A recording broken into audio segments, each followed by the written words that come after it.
عملنا مع بعض البسكوت والكعك. النهاردة هنعمل القراقيش بطريقة بسيطة جدا وخفيفة، والأهم من ده كله إن القراقيش ما بتاخدش وقت خالص. نسمي الله ونصلي على الحبيب وندخل كده. عملنا القراقيش الهشة الجميلة بتاعتنا للفطار مع كوباية شاي بحليب كده، حلوة جدا يوم العيد الصبح. أول حاجة كده معايا 2 كيلو من الدقيق، حطيت عليهم كيسين من الخميرة أو معلقتين كبار من الخميرة. تمام كده.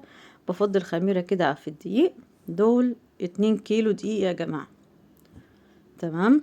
هنزل كده الخميرة بتاعتي.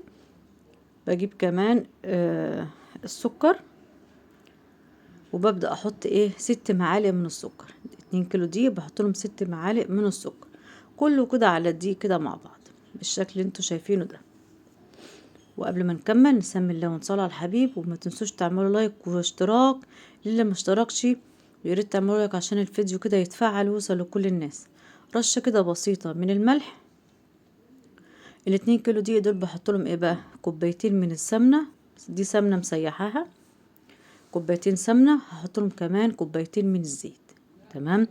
يبقى 2 كيلو دقيق احط لهم كوبايتين سمنه وكوبايتين من الزيت. عايزه تعملي كيلو واحد يبقى بنقسم مقدار المقادير دي كلها بنقسمها. تمام كده.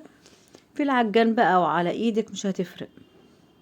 وابدا اقلب السمنه والزيت مع الدقيق كده الاول، يعني تحاولي يعني زي ما كنت تبسيهم كده، تقلبيهم كده وتخلطوهم مع بعض كده الاول. تمام. بعد كده بكون مجهزه بقى ميه حليب اللي موجود عندك. انا بحب اعمل حليب على ميه يبقى كويس جدا. حطيت كده كوبايه من الحليب وكوبايه من الميه، وبقسم كده السوائل بتاعتي حليب على ميه. ممكن تعملي ميه بس، حليب بس، براحتك. بعد كده ما العجينه بستها كويس جدا، نزلت الميه والحليب دول حليب على ميه، يعني كوبايه من دي وكوبايه من دي. ولو احتاجت العجينه تاني بحط تاني، مفيش اي مشكله.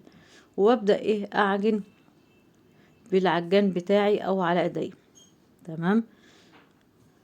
واول ما المقادير دي تختلط معانا بالشكل ده وكله يختفي، بيبقى خلاص توقفي عجن على طول. كده العجينه بتاعتي بقت كويسه جدا. و هسيبها بقى كمان حوالي كده نص ساعه او ساعه الا ربع تختمر معانا. العجينه كده كويسه جدا جدا. وللاسف وانا بقطع القراقيش في مقطع اتحذف مني بالغلط فمعرفتش ان انا ارجع لكم او اصورها لكم.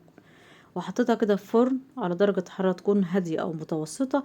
القراقيش تستوي براحتها كويس جدا، جميلة قوي قوي، هشة وخفيفة ولذيذة ومبتاخدش وقت، وبألف هنا.